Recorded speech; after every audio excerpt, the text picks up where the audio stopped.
with what I do, I see lots of different types of systems, different types of companies, different people using different pieces of software, etc.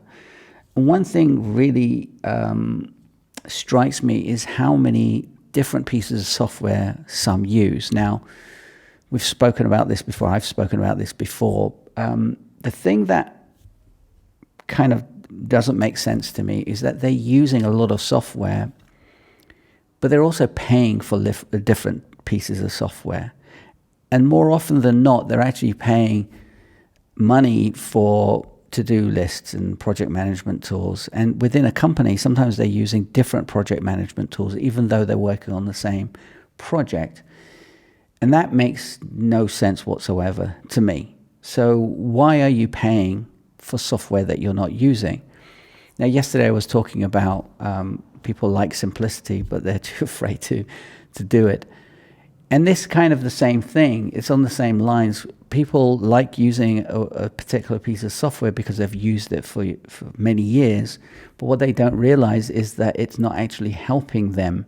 It's not helping you. You think it's helping you, but you're wasting so much time in trying to shoehorn it into your workflow, getting upset with it, and actually it's not working. So why are you paying for these pieces of software? Sometimes when I'm working with clients, I say, get this piece of software. They say, how much? I tell them, and they say, well, I don't want to spend any more money than I have. Well, then you're going to get rid of software that you're not going to use. You're also paying, they say, I'm paying for Netflix, and well, I don't want to pay for another one.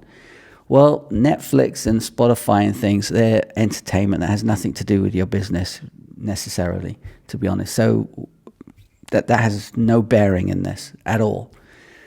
What you should be looking at is the software you're using, or the many pieces of software, many different pieces of software that you're using, actually helping you, enabling you to do your work quicker. Now, if there are sometimes you need, like for instance, my bookkeeping app, I pay, 30 euros a month for.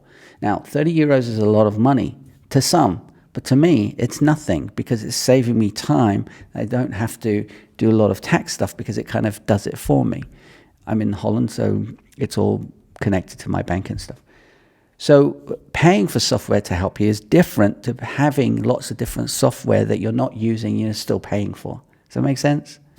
So look through your systems and figure out what software you can actually get rid of, because it's annoying that you're having to pay for software that you're just not using, or doubling up on software that you're not using, and you're still paying for it. It's kind of pointless.